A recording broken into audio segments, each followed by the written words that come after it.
Gary, the black armband view of Australia's history is now thoroughly embedded in our school curriculum and has been for some years.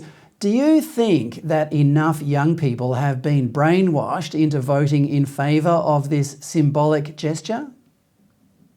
No. Well, Fred, you and I will remember being at school, and did we believe everything our teachers told us? Of course we wrote the essays and got the best marks we could.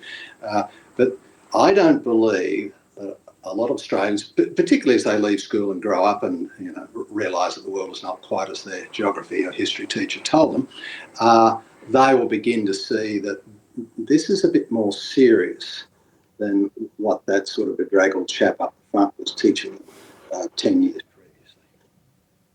But it is a fairly comprehensive and persuasive case. It's deeply embedded across the entire curriculum that Australia was invaded and genocide was committed, and that the white inheritors of this wonderful, prosperous and free country owe a generations old debt to the descendants of the original inhabitants.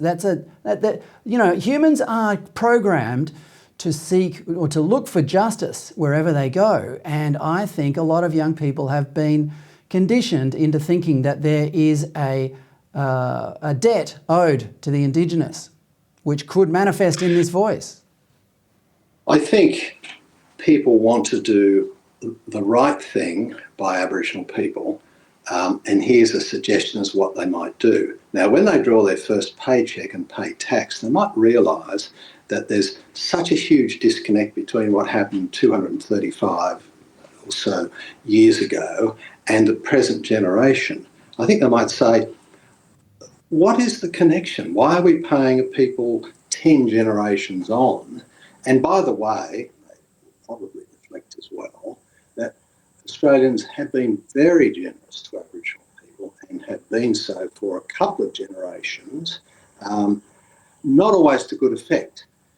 They might also reflect on this, that 80% of Aboriginal people are doing about as well as they are. So what's going wrong is just with the 20% who are trapped, if you like, on Aboriginal land, living the dream, a white man's dream. It's not the dream that Albanese has, or rather, I suppose it is. Albanese wants to keep this game going. The phalanx of people behind him today want to keep this thing going, and it's meant to award all the rewards to a privileged Aboriginal class, not help the last 20% to adjust to the real life, the modern world in which we all live.